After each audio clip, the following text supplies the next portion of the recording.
ہماری مذہب میں تشریف لائے پیر طریقت رہبر شریعت حضرت علامہ مولانا پیر محمد طیب نورانی صاحب، ہم آپ کو اس مذہب میں تشریف لانے پر خوش آمدید پیش کرتے ہیں، اور آج کے پروگرام کی صدارت بھی یہی فرمائیں گے، اور صدارتی خطبہ بھی جو ہے وہ خطابات کے بعد آپ پیش کریں گے۔ آپ نے خطاب سنا، کس کو مزہ ہے؟ دیکھیے، یہ دین کے جو بھی موضوع ہو دین کا، اس میں اتنی برکت ہے، سمجھ آ جائے تب بھی مزہ آتا ہے، نہ آئے تب بھی مزہ آتا ہے۔ کچھ چیزوں کی سمجھ سب کو آتی ہے، مجھے بھی آئی، کچھ چیزوں کی سمجھ نہیں آئی، لیکن ان کو آگئی ہوگی جو کہتے ہیں بابے شاید کوئی نہیں۔ ٹھیک ہے، آج کے ہمارے پروگرام کے آخری خطیب نوجوان محقق بڑے بھائی ہیں، اور اللہ عز و جل نے حلقہ علماء میں ان کو بڑی عزتوں سے نوازا۔ آپ جس چیز کو پرکھنے لگتے ہیں اس کی تہہ تک چلے جاتے ہیں، ٹھیک ہے؟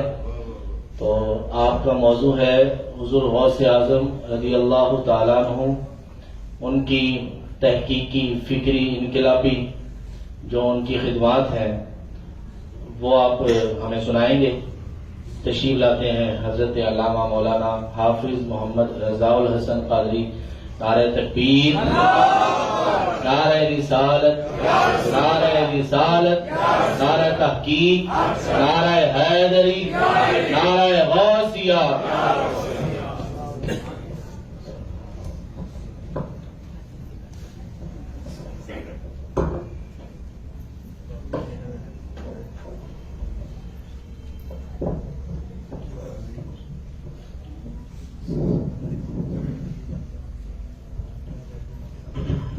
بسم اللہ الرحمن الرحیم، نحمدہ و نصلی علی رسولہ الکریم، اما بعد فاعوذ باللہ من الشیطان الرجیم، بسم اللہ الرحمن الرحیم، ان اللہ و ملائکتہ یصلون علی النبی یا ایھا الذین آمنوا صلوا علیہ وسلموا تسلیما، اللہم صل علی سیدنا و مولانا محمد وعلی آلہ واصحابہ اجمعین۔ علامہ حذیفہ کدھر گئے؟ سبحان اللہ، ماشاء اللہ، تقریر تو سن لی انہوں نے، اگر انہوں نے سمجھ آ گئی تو تو میری بھی آ جائے گی، جو انہوں نے نہیں ہے کہ شاید میری بھی نہ آئے۔ ماشاء اللہ، اللہ تعالیٰ سب دیر و فضل اضافہ فرمائے۔ حضور قبلہ بابا جی چاچو جان نے ایک مجلس گھر دے وچ جڑا اسی بیٹھے سی تے گفتگو ہو رہی سی تے حضور غوث اعظم رضی اللہ تعالیٰ عنہ دا ذکر خیر ہویا تے کچھ گلاں جڑا نا حضور غوث پاک دی دعوتی اور عملی تبلیغی زندگی کے حوالے نال ڈسکس ہو رہی ہے تے وہ آپ کو اتنی پسند آئی ہے کہ آپ نے خطاب دا دعوت دے دی تے میں کچھ گلاں تہاڈے سامنے گزارش کراں گا تے اردو وچ کراں گا انشاءاللہ۔ حضور غوث پاک رضی اللہ تعالیٰ عنہ، آپ کی پیدائش جو ہے وہ 5ویں صدی ہجری میں 470 ہجری کو آپ کی پیدائش ہوئی، اور آپ کو پتہ ہی ہے کہ آپ کا نسب جو ہے وہ حضرت امام حسن مجتبیٰ رضی اللہ تعالیٰ عنہ سے ملتا ہے، اور آپ کے والد جو ہے ابو سالم موسیٰ جنگی دوست، اور ایک آپ کے بھائی تھے چھوٹے، ان کا نام کم ہی سنا ہوا ہے، ان کا نام تھا عبداللہ۔ وہ حضور غوث پاک رضی اللہ تعالیٰ عنہ سے چھوٹے تھے اور جوانی میں ہی فوت ہو چکے تھے، اور سیدنا غوث اعظم رضی اللہ تعالیٰ عنہ، آپ نے تو آپ حضرات نے ہمارے یہاں پہ رواج ہے قصیدہ غوثیہ پڑھنے کا، اور اوراد و وظائف اور سلسلہ قادریہ کی تعلیمات اور کرامات کا ایک لمبا چوڑا سلسلہ ہے، تو میں کوشش کروں گا کہ آپ کی زندگی کے وہ پہلو کہ جو نظر و سے اوجل ہیں ان کو سامنے لے کے آیا جائے۔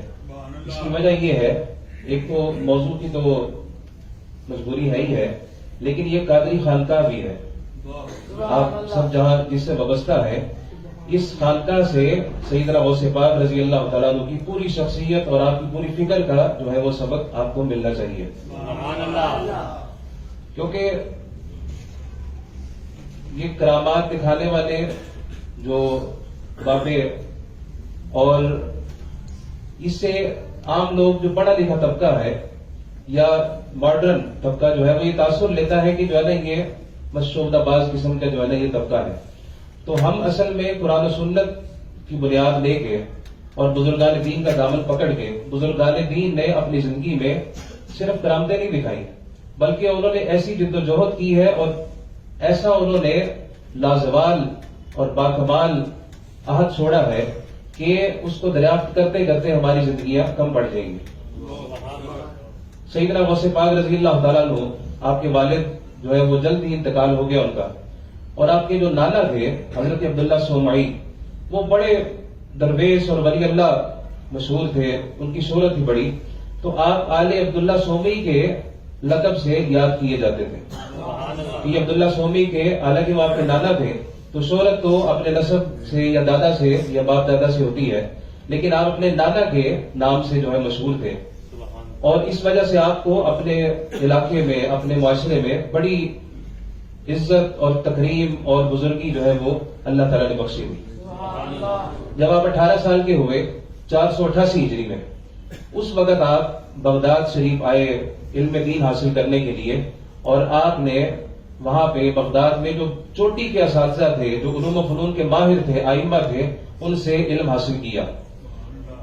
آپ کے اساتذہ میں ابو الوفا ایک نام ہے، ایک علی ابن عقیل ہے جو بہت بڑے فقیہ تھے، حنبلی فقیہ تھے، ان سے آپ نے فقہ پڑھی. اور ایک محدث تھے محمد بن الحسن باقلانی، ان سے آپ نے حدیث پڑھی.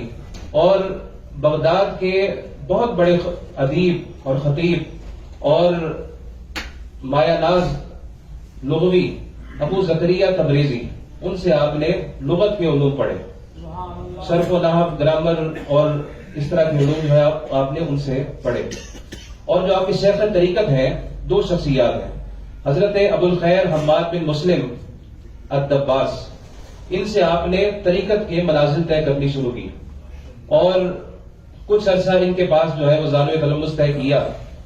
اس کے بعد قاضی ابو سعید مخرمی، یہ حضرت غوث پاک رضی اللہ تعالیٰ نے تکمیل ان سے کی تھی، جو انتہائی منازل تھی، جو دعوت و ارشاد کی طریقت کی آخری منازل تھی، وہ آپ نے ان سے جو ہے وہ طے کی. اور جب آپ مدرسے میں پڑھتے تھے، جامع نظامیہ بغداد آج بھی قائم و دائم ہے، وہاں پہ آپ نے اساتذہ سے کم از کم کوئی 20 سے 30 نام جو ہے حضور غوث پاک رضی اللہ تعالیٰ عنہ کے اساتذہ کے کتابوں میں موجود ہیں کہ ان سے آپ نے علم دین حاصل کیا. اور جب آپ علم دین حاصل کر رہے تھے تو حالت جو تھی وہ، جب آپ گھر سے چلے تھے تو آپ کو مشہور واقعہ پتا ہے کہ 40 دینار جو ہے وہ آپ کی والدہ نے آپ کے کرتے میں سلائی کر دیے تھے، جو آگے پھر چوروں کی توبہ کا سبب بنا، اور وہ آپ کے ذات راہ اور وہاں پہ رہن سہن کے لیے وہ آپ کے ساتھ تھا. تو اس کے بعد جو آپ گزر بسر کیا کرتے تھے، تقریباً 25 سے 30 سال آپ نے بغداد میں قیام کیا اور علم دین حاصل کیا. اور طریقہ کار کیا ہوتا تھا کہ جب آپ کے پاس پیسے نہیں ہوتے تھے تو آپ سبزی فروش سے سبزی لے کے آیا کرتے تھے، اور وہ سبزی کیا ہوتی تھی، پودینہ ہوتا تھا، پودینہ لا کے اس کو گھونٹ کے اور روٹی کے ساتھ کھایا کرتے تھے. اور آپ کی والدہ جو ہے وہ کچھ عرصے بعد رقم بھیجا کرتی تھی، اس سے آپ وہ ادھار جو ہے وہ ادا کر دیا کرتے تھے. اس طرح آپ نے گزر بسر کی، اور بہت سارے واقعات ہیں، مختصر میں بیان کرتا جاؤں گا. اور حضور غوث پاک رضی اللہ تعالیٰ عنہ فرماتے ہیں کہ میں نے عراق کے بیابانوں میں، صحراؤں میں، جنگلوں میں 30 سال جو ہے وہ مجاہدہ کیا اور اللہ کو ڈھونڈا. ساتھ ساتھ علم بھی حاصل کرتے رہتے، ادھر جامع نظامیہ بغداد میں علم حاصل کرتے، اور پھر اس کے بعد جو ہے وہ مجاہدات کے لیے جنگلوں میں چلے جایا کرتے ہیں، اور پہاڑوں میں جا کے، صحراؤں میں جا کے، جہاں بھی آپ کو اسباق ملتے تو آپ نے یہ سلوک کے منازل وہاں پہ طے کی. پھر کیا ہوا کہ سیدنا غوث پاک رضی اللہ تعالیٰ عنہ، آپ کی جب عمر 50 سال کے قریب ہوگی تو آپ کی علوم سے، فنون سے، درس نظامی تو اس وقت تھا نہیں،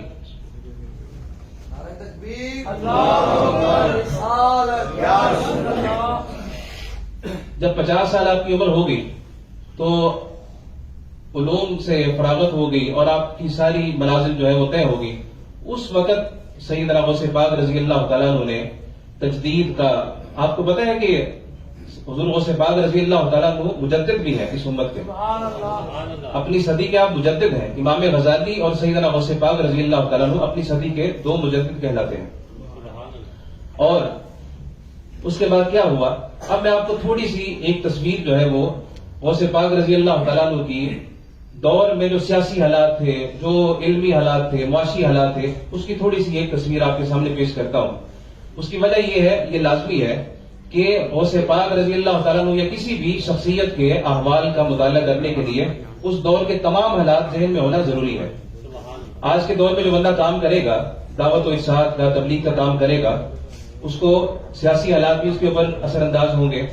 یہ مہنگائی ہے، افراتفری ہے، فرقہ واریت ہے، اور جتنی معاشرے میں چیزیں پائی جاتی ہیں، اچھی ہے یا بری ہے، وہ ساری اس دعوت میں اثر انداز ہوتی ہیں. وہ کیا تھا کہ سلجوکیوں کی حکومت تھی اور ان کی آپس میں یہ 5ویں صدی کے آخر میں 497-98 ہجری میں ان کی آپس میں خانہ جنگی رہی اور بھائیوں نے بھائیوں کو مارنا شروع کر دیا.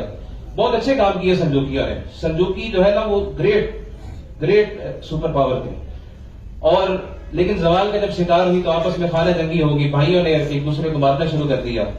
یہ غوث پاک رضی اللہ تعالیٰ عنہ کے علمی اور تعلیمی زمانے کے دوران یہ حالات تھے. یہ آپ نے ذہن میں رکھنے، پھر آپ کو سمجھ آئے گی کہ غوث پاک نے کیا تھا اصل میں. جو آپ نے انقلاب اور تجدید کا فریدہ سر انجام دیا، وہ کن حالات میں آپ نے کیا. تو کیا تھا کہ انتشار تھا ہر طرف، اور فوج جو ہے وہ قتل و غارت اور لوٹ مار کیا کرتی تھی.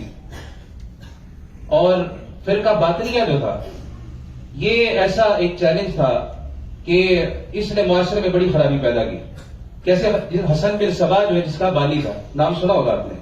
حسن بن سبا نے 473 ہجری میں اس فرقے کی بنیاد رکھی اور اس نے ایسی دین میں خرافات شروع کر دی. وہ کیا تھا؟ یا ایھا الذین آمنوا لا تحلوا شعائر اللہ ولا الشہر الحرام ولا الہدی ولا القلائد، چھٹے پارے سورہ مائدہ کی آیت ہے. انہوں نے ایک پورا الگ دین ایجاد کر لیا تھا. دین کی ہر تعبیر کا انہوں نے نیا نام رکھ دیا اور تعویلات اور تحریفات کر کے عقیدوں کو بگاڑ دیا. انہوں نے کہا کہ جو قلائد ہیں، جن جانوروں کے گلوں میں پٹے ڈلے ہوتے ہیں، وہ کیا ہے؟ وہ پوشیدہ آئمہ ہے، وہ ہمارے سامنے ظاہر نہیں ہے، وہ پوشیدہ ہے. اور بیت الحرام سے کیا مراد ہے؟ فاطمی خلیفہ. اس سے مراد بیت الحرام خانہ کعبہ نہیں ہے، بلکہ فاطمی خلیفہ کو اللہ نے بیت الحرام لکھا ہے معاذ اللہ. اور کیا فرائض اور قیامت کے عقیدے، حشر و نشر، اس بارے میں انہوں نے ٹوٹلی جو ہے وہ لوگوں کے نظریات بدل دیے تھے. آپ آج بھی دیکھیں گے کہ سوشل میڈیا پہ اور دنیا میں ایسے لوگ موجود ہیں. شیخ محمد کا آپ کو پتا ہوگا کراچی میں، وہ قرآن کی آیات کی ایسی تعویلات کرتا ہے کہ 1400 سال میں کسی کا ذہن بھی اس طرف نہیں گیا ہوگا. وہ کیا کہتے ہیں؟ کعبہ جو ہے، اس سے مراد خانہ کعبہ نہیں ہے، اس سے مراد نبی ہے. اور باب جو ہے، باب جہاں جہاں دین میں آیا ہے، قرآن میں، حدیث میں، اس سے مراد حضرت علی ہے. اور تلبی جو ہے، یہ جو تلبیہ لبیک اللہم لبیک، اس سے مراد جو ہے وہ دائی، جو باطنیوں کے دائی تھے، جو لوگوں کو تبلیغ کیا کرتے جا کے، اس کی پکار کا جواب دینا ہے، اس کے سامنے لبیک کہنا ہے. اور جو 7 بار طواف کیا جاتا ہے، اس سے مراد کیا ہے؟ اس سے 7 ائمہ ہے، 7 ائمہ کا طواف کرنا ہے. اس طرح انہوں نے لوگوں کے دین کو، عقیدوں کو خراب کیا. ایک چیلنج یہ تھا باطنیوں کا. آپ دیکھیں نا کہ یہ داتا صاحب کا جب عرس ہوتا ہے تو یہاں جمگٹھا لگا ہوتا ہے. ان کے بھی نہ نماز پڑھتے ہیں، وہ نہ روزہ رکھتے ہیں، اور بس ایک ہی کام ان کا ہوتا ہے. اور ان کے ٹوٹلی نظریات وہی ہیں جو باطنیوں کے نظریات ہیں. یہ چیزیں تصوف سے ملتی جلتی ہیں، لیکن یہ سراسر زندقہ ہے اور الحاد ہے. اور تیسرا کیا تھا چیلنج؟ فلسفیوں کا بڑا چیلنج تھا. فلسفیوں نے بھی لوگوں کے نظریات کو بری طرح مسخ کر دیا تھا، کیونکہ فلسفی جو ہے وہ فلسفی کو نبی کا درجہ دیتے ہیں. جو اس نے کہنا ہے وہی انہوں نے حق ماننا ہے. اس وجہ سے بھی بہت سارا فلسفے کا عروج کا دور تھا. اور پھر اس ماحول میں کیا تھا؟ صوفیاء تھے، صحیح صوفیاء بھی تھے، صالح بھی تھے، اور بد صوفیہ بھی تھے. صوفیہ خام یا جو بد عمل صوفیہ ہے اس میں ملامتیاں بھی تھے کہ ملامت کو انہوں نے دین کا جز قرار دے دیا تھا. مطلب وہ کہتے تھے کہ جب تک ہمیں کوئی ملامت نہیں کرے گا ہماری عبادت قابل قبول نہیں ہوگی. یہ بڑا فتنہ تھا. یہ اس کی جو ہے نا تفصیلات جو ہے وہ بہت طویل ہیں, اس میں وقت لگ جائے گا. حلولیہ فرقہ اسی دور میں تھا جو کہتے تھے ہر ایک چیز پہ اللہ نے حلول کر دیا, اللہ شامل ہو گیا معاذ اللہ ہر چیز میں. اور ایک طرف صحیح صوفی تھے جو صالح صحیح عقیدہ والے تھے, جن کا شجرہ جو ہے وہ ابو نصر سراج توسی سے لے کے امام سلبی اور ان سے امام قشیری اور سیدنا داتا گنج بخش علی حجویری سے یہاں آ کے ملتا ہے. یہ الگ ایک صوفیہ کی جماعت موجود ہے جو لوگوں کے عقیدوں کو درست کرنے کے اوپر بھی لگی ہوئی. چوتھا چیلنج کیا تھا؟ فرقہ واریت تھی, انتہائی فرقہ واریت تھی. حنبلی اور اشعری جو تھے, جس طرح ہمارے یہاں بھی فرقے میں لوگ بٹے ہوئے ہیں اور ایک دوسرے کو دیکھنا بھی پسند نہیں کرتے, غوث پاک رضی اللہ عنہ کے دور میں اسی طرح حنبلی اور اشعریوں کا آپس میں ویر تھا اور دیکھنا گوارا نہیں کرتے تھے, لڑائی اور جنگیں ہو جاتی تھی اور مذہبی تعصب انتہا پہ تھا. حتیٰ کہ طلباء میں فرقہ واریت جو ہے وہ اتنی پھیل چکی تھی کہ وہ بھی کسی کی بات کو سنتے نہیں تھے, تسلیم نہیں کرتے تھے. اور فتویٰ بازی, مناظرے بازی, اس کا دورہ تھا. ابھی آپ نے ذہن میں رکھنا ہے کہ یہ غوث پاک رضی اللہ عنہ کا زمانہ ہے, یہ ساری خرابیاں معاشرے میں موجود ہیں اور ان حالات میں غوث پاک نے اصلاح کا فریضہ انجام دینا ہے. ابھی یہ کم نہیں تھا, اور بھی تھا اس میں. علماء جو تھے وہ آپس میں لڑ بھیڑ کے اور نفاق اور درباروں کے چکر لگانا یہ ان کا شیوا تھا. پیسے بٹورنا بادشاہوں سے اور ان کی تعریفیں کرنا یہ علماء کا طریقہ کار بن گیا تھا. سارے نہیں الا ماشاءاللہ. اور سیاسی اثرات کیا تھے؟ مسلک اور سیاست کے اثرات ریاست پہ کیا پڑے کہ شیعہ سنی نزاع آپس میں تھا اور جو شیعہ اقتدار میں تھے لوگ وہ جناب سنیوں کو شکست دینے کے لیے وہ صلیبیوں سے جو ہے وہ مدد لیا کرتے تھے جنہوں نے بیت المقدس پہ قبضہ کیا تھا. اس حد تک آپس میں شیعہ سنی اختلاف تھا کہ اپنے مخالف مسلک کو زیر کرنے کے لیے وہ عیسائیوں سے جو ہے وہ جا کے مدد لیا کرتے تھے. اور اس وجہ سے سیاسی قتل و غارت عام تھی. آپ دیکھیں کہ ہمارے ملک میں جو حکومت ایک بدلتی ہے تو ایک حکومت بدلنے کے لیے اور جب دوسرا وزیر اعظم آتا ہے اس کے آنے تک جو ہے وہ حالات کیسے ڈسمس ہو جاتے ہیں, کتنا بحران پیدا ہوتا ہے. یہ آپ نے پچھلے 5-10 سالوں میں دیکھ لیا. تو جہاں پہ سال میں 1-2 بادشاہ قتل ہو جائیں, ٹھیک ہے, وہاں کا نظام کیسا ہوگا؟ جبکہ وہ شاہی نظام تھا وہاں پہ, تو ادھر کس طرح کی جو ہے وہ برے حالات ہوں گے وہاں پہ. اور پھر معیشت کا یہ حال تھا کہ بھوک تھی, افلاس تھا اور مہنگائی اتنی زیادہ تھی. لوٹ مار جو ہے وہ چوروں نے ایک طرف جو ہے وہ چور بازاری گرم کی تھی اور فوجیں جو ہے وہ بھی ان کے ہاتھ میں اقتدار تھا, طاقت تھی, وہ بھی آ کے لوٹ مار کے لوگوں کو سامان لے جایا کرتے تھے. یہ ایک مختصر سی تصویر ہے غوث پاک رضی اللہ تعالیٰ عنہ کے زمانے میں. ان لوگوں کو غوث پاک نے ٹھیک کرنا ہے. اب کیا ہوا؟ سیدنا غوث پاک رضی اللہ تعالیٰ عنہ کی جب عمر مبارک 50 سال ہوئی تو حضرت ابو سعید مخرمی جو آپ کے شیخ بھی ہیں اور استاد بھی ہیں, ان کا ایک مدرسہ تھا, چھوٹا سا, بغداد کے ایک محلے میں تھا. تو انہوں نے آپ کے حوالے کر دیا. انہوں نے دیکھا یہ میرا شاگرد عزیز ہے اور ایسا قابل اور روحانی اور آپ کی صلاحیتوں سے واقف تھے, آپ کے حوالے کیا اور ان کی وفات ہو گئی. اور چھوٹا سا مدرسہ تھا. پھر آپ نے غوث پاک رضی اللہ تعالیٰ عنہ نے اس مدرسے کی توسیع کے لیے اعلانات کیے تو لوگوں نے اپنے خزانوں کے منہ کھول دیے پھر. اور جو عورتیں جن کے حق مہر ان کے شوہروں پہ لازم تھے انہوں نے اپنے حق مہر مدرسے کے لیے عطیہ کیے اور مجاہدین نے اپنا مال غنیمت جو ہے وہ نچھاور کر دیا. طلباء نے اپنی جیب خرچی جو ہے وہ غوث پاک رضی اللہ تعالیٰ عنہ کے مدرسے کے لیے وقف کی اور عمراء نے اپنی جگیریں اور مال اور تاجروں نے اور جس نے بھی جو غوث پاک رضی اللہ عنہ سے عقیدت رکھتا تھا اس نے آگے غوث پاک کے قدموں میں ڈال دیا. اس طرح مدرسہ قادریہ کی بنیاد رکھی گئی اور آج بھی مدرسہ قادریہ موجود ہے اور اس کی مخطوطات جو ہے وہ باقاعدہ موجود ہے, اس کی فہرستیں چھپی ہیں باقاعدہ. اور غوث پاک رضی اللہ تعالیٰ عنہ نے اس مدرسے میں کیا کام کیا؟ آپ نے سب سے پہلے طلباء جو وہاں پہ آتے تھے ان کو درسی علوم سے، دینی علوم سے آراستہ کیا، ان کو دینی اور ثقافتی جو ہے ان کی تیاری کی، پہلے ان کو علوم و فنون پڑھائے اور علمی طور پہ ان کو تیار کیا. دوسرا ان کو روحانی طور پہ تیار کیا آپ نے، سلوک کی منازل بھی ان کے ساتھ ساتھ طے ہوا کرتے تھے. اور پھر آپ نے مدرسے میں ہی بیٹھ کے، اور آپ خطبہ جمعہ جو ہے ارشاد فرمایا کرتے تھے. کتابوں میں لکھا ہے کہ غوث پاک رضی اللہ تعالیٰ عنہ عموماً مدرسے میں ہی رہا کرتے تھے یا اپنی خانقاہ میں، رباط جو تھی آپ کی اس میں رہا کرتے تھے، اور بہت کم نکلا کرتے تھے باہر، یا جمعے میں نکلا کرتے تھے. تو یہاں پہ آپ نے مدرسے میں بیٹھ کے، غوث پاک رضی اللہ عنہ کی جو وفات ہے وہ 560 ہجری ہے. آپ کو 90 سال اللہ نے عمر مبارک عطا فرمائی تھی. 50 سال کی عمر میں آپ نے تجدید کا کام شروع کیا، اور 40 سال آپ کو ملے کہ 40 سال میں آپ نے بغداد کا جو ہے وہ نقشہ ہی بدل دیا. اور دوسرا، ایک تو مدرسے کے اندر آپ نے طلباء کو تیار کیا، اور ان طلباء نے آگے جا کے معاشرے میں کردار ادا کیا. اور دوسرا، مواعظ کے ذریعے، خطبات کے ذریعے، تقریروں کے ذریعے آپ نے قوم کی حالت بدلی. وہ کیسے بدلی کہ ایک تو آپ نے جو علماء سو ہے نا، جو دین کے نام پہ تجارت کرتے تھے، ان کے اوپر ایسی کڑی تنقید کی ہے کہ باقاعدہ جنگ کی ہے غوث پاک نے ان کے ساتھ. اور ایسے ایسے سخت الفاظ ہیں کہ میں ایک دو لفظ آپ کو بتانا چاہتا ہوں کہ آپ کا ایک جملہ ہے، فرماتے ہیں کہ یا سلابین الدنیا بطریق الآخرہ، اے آخرت، اے دنیا کی شکل میں آخرت کا سودا کرنے والا. اور یا جہالا بالحق، اے حق سے جاہل ہو، حق کو نہیں تم جانتے.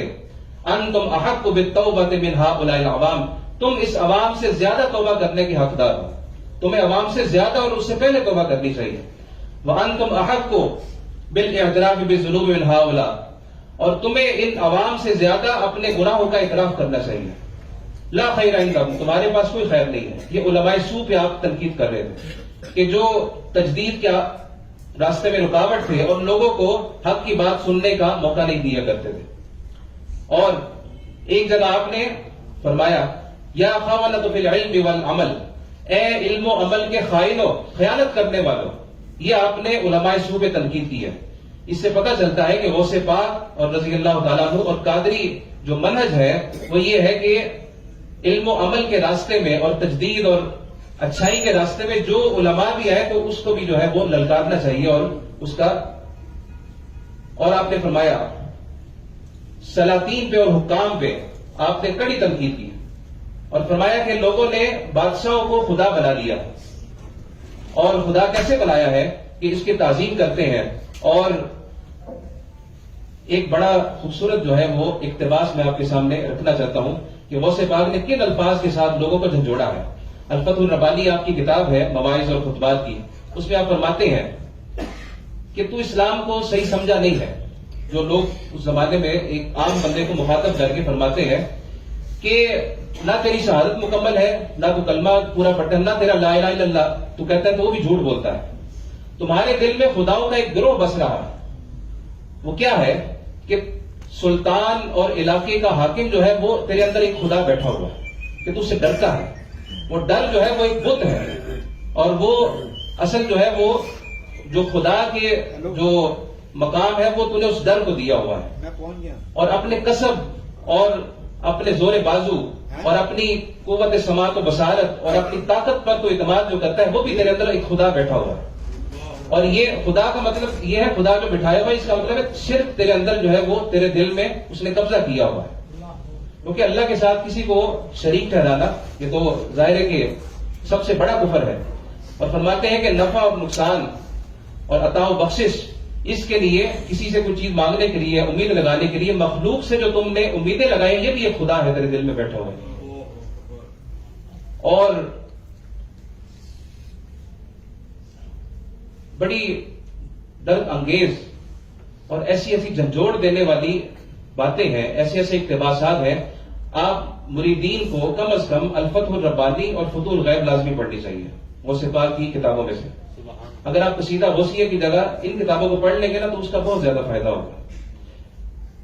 اور اس کے علاوہ باطنی فرقے کے لوگ اور شیعہ فکر کے لوگ جو تھے، جنہوں نے سیاسی جو ہے وہ شکست و ریگ پہ بہت بڑا کردار ادا کیا تھا، ان پہ بہت زیادہ آپ نے تنقید کی. فرقہ واریت جو ہے یہ وہ 8-10 پوائنٹ ہے کہ غوث پاک رضی اللہ تعالیٰ عنہ نے اس کے اوپر جم کے کام کیا، اور 40 سال آپ جو ہے اس کی جو ہے وہ تبلیغ اور دعوت دیتے رہے لوگوں کو.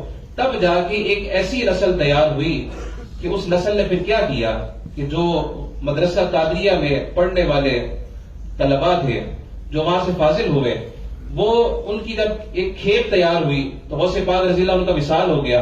ان لوگوں نے بعد میں سلطان نور الدین زنگی کا دور تھا، اور انہوں نے مدرسوں کی ایک جو ہے وہ لائن جو ہے وہ جال بچھا دیا تھا. وہاں پہ جو مدرسین جایا کرتے تھے، جو علماء جا کے پڑھایا کرتے تھے، وہاں پہ غوث پاک رضی اللہ تعالیٰ عنہ کے مدرسے سے فاضل ہو کے وہاں پہ پڑھانے جایا کرتے تھے. اور جو غوث پاک رضی اللہ عنہ نے 20 سال 25 سال 30 سال ان کو پڑھایا ہوتا تھا، وہ آگے جا کے اس کو اپنے اسباق کی شکل میں جو ہے وہ منتقل کرتے تھے آگے عوام. اور اس طرح جو ہے وہ سلطان صلاح الدین ایوبی کا دور آ گیا، اور بیت المقدس پہ تو قبضہ ہو گیا تھا. غالباً 20 سال عیسائیوں کا قبضہ رہا، صلیبیوں کا، یا کم و بیش. تو سلطان صلاح الدین ایوبی رحمت اللہ تعالی علیہ جب مصر کے حاکم بنے آپ، اور ادھر سے بیت المقدس پہ جو قبضے کی آپ کو فکر کھائی جا رہی تھی. آپ کو پتا ہے نا کتنے اقوال پڑے گا آپ نے کہ سلطان نے وہ سوتے نہیں تھے، ان کی نیند اڑ گئی تھی. جب بیت المقدس کا وہ سوچتے تھے تو کہتے تھے میری نیند جو ہے وہ اڑ گئی ہے اور مجھے چین نہیں آتا رات کو.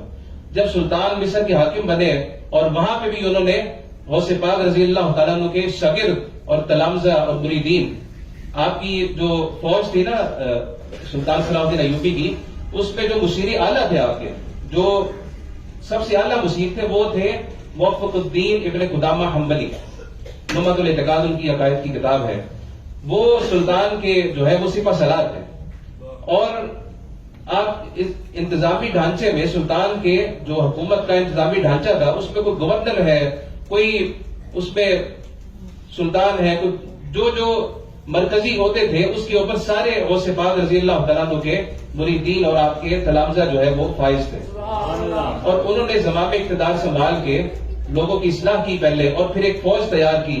جب سلطان نے بیت المقدس پہ کو چھڑانے کا، اس کی بازیابی کا اعلان کیا، تو یہ سارا معاشرہ، یہ سارے لوگ، یہ ساری قوم جو ان کے لشکر میں موجود تھی، وہ کون تھے؟ وہ حضرت سیدنا غوث پاک رضی اللہ تعالیٰ عنہ کے تربیت یافتہ لوگ تھے اور آپ کے صحبت یافتہ لوگ تھے. اور انہوں نے مل کے اللہ کے فضل و کرم سے بیت المقدس کو آزاد کرایا.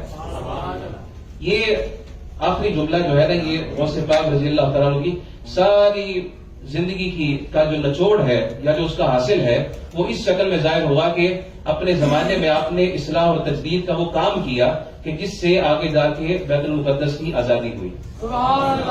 آپ یاد رکھیں یہ بات. آج بھی آپ کو پتا ہے فلسطین میں کیسا ظلم ہو رہا ہے اور کتنے ماہ ہو چکے ہیں. 2 مہینے کے قریب ہونے والے کہ فلسطینیوں پہ مظالم اٹھائے جا رہے ہیں، اور ہم بیت المقدس کے لیے ریلیاں نکال رہے ہیں اور مظاہرے کر رہے ہیں اور تقریریں کر رہے ہیں اور پروگرام کر رہے ہیں، امدادیں دے رہے ہیں. جو کچھ ہم سے بند پڑ رہا ہے وہ کر رہے ہیں.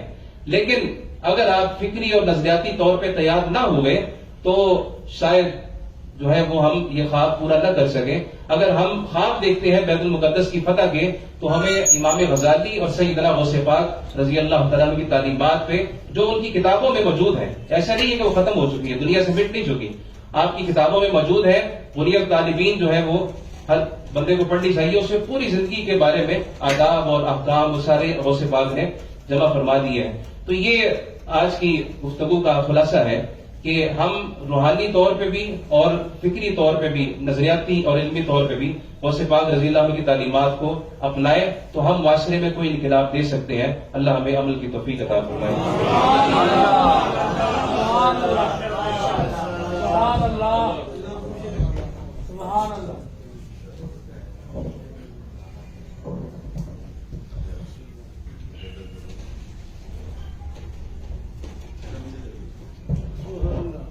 ماشاءاللہ ماشاءاللہ. مجھے